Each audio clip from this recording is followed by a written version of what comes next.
আমরা বাংলাদেশের প্রত্যেকটি জায়গায় একটি করে ভোকেশনাল ইনস্টিটিউট তৈরি করতে চাই। আমরা সিদ্ধান্ত গ্রহণ করেছি যারা চাকরি নিয়ে বিদেশে যাবে তাদেরকে যাতে জমি বিক্রি করতে না হয়, 10,000 টাকা পর্যন্ত কৃষি লোন সুদ সহ ইনশাল্লাহ আমরা মওকুফ করব। আল্লাহর রহমতে, আপনাদের সহযোগিতা, আল্লাহর রহমতে বিএনপি সরকার গঠন করলে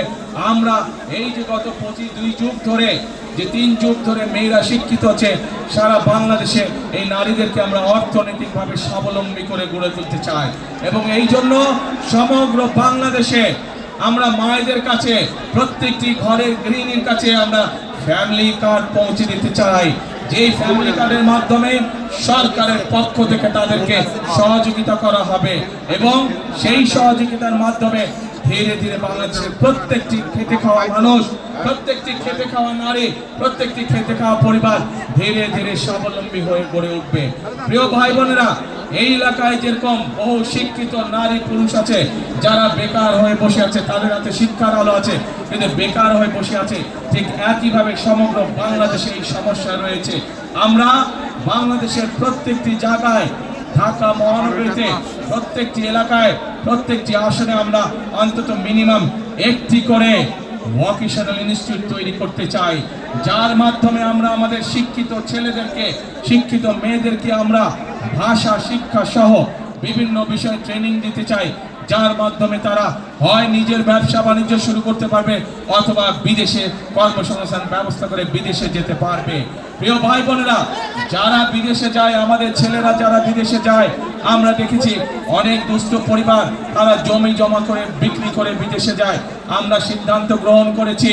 যারা চাকরি নিয়ে বিদেশে যাবে তাদেরকে যাতে জমি বিক্রি করতে না হয়, সেই জন্য আমরা ব্যাংক থেকে তাদেরকে স্বল্প সুদে তাদেরকে ঋণ দেওয়ার ব্যবস্থা করব, যাতে আমাদের তরুণ সমাজের সদস্যরা যখন বিদেশে যাবে তাদেরকে পৈতৃক সম্পত্তি বিক্রি করতে না হয়। প্রিয় ভাই বোনেরা, আমরা সিদ্ধান্ত গ্রহণ করেছি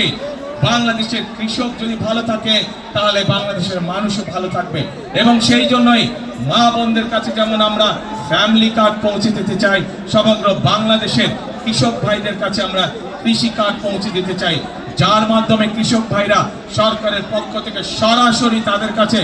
তাদের প্রয়োজনীয় সার, বীজ এবং কীটনাশক ঔষধ পৌঁছাবে। শুধু তাই নয়, আপনারা যারা ঢাকা 15 অধিবাসী, আপনাদের আত্মীয় স্বজন পরিবারের অনেক সদস্য আছে যারা গ্রামে বাস করে এবং কৃষি কাজ করে, আছেন এরকম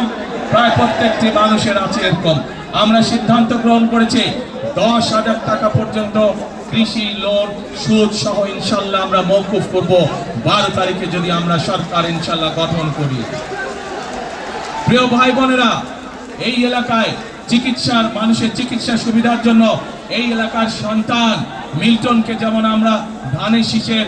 প্রার্থী ঘোষণা করেছি, মিল্টন একটু আগে তার বক্তব্যে বলেছে যে এই এলাকার মানুষের চিকিৎসা সুবিধার জন্য একটি হাসপাতালের প্রয়োজন।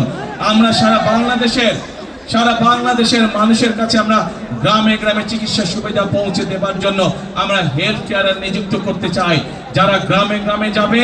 বিশেষ করে মা বোনদেরকে তারা চিকিৎসা সুবিধা দিবে। এই এলাকার মানুষের প্রয়োজনের জন্য আমরা ইনশাআল্লাহ মিল্টন যে দাবি করেছে সরকার গঠন করলে আমরা সেই হাসপাতাল পর্যায়ক্রমিকভাবে এখানে আমরা স্থাপন করব। এই এলাকার মানুষের আরেকটি বড় সমস্যা আছে, 100 ফিটের যে রাস্তাটির কথা এখানে মিল্টন উল্লেখ করেছে, এই প্রক্রিয়াটি দেশনেত্রী খালেদা জিয়ার সরকারের সময় শুরু হয়েছিল, কিন্তু বিগত স্বৈরাচারের সময় এ ব্যাপারে কোনো পদক্ষেপ নেওয়া হয় নাই। যেহেতু দেশনেত্রী খালেদা জিয়া এই কাজটি শুরু করেছেন, আজ এই মানুষগুলোর সামনে আমি বলে যেতে চাই যে ইনশাল্লাহ 12 তারিখে বিএনপি সরকার গঠন করলে যত দ্রুত সম্ভব আমরা সেই 100 ফিট রাস্তার কাজ শুরু করব এলাকার মানুষের চলাচলের জন্য।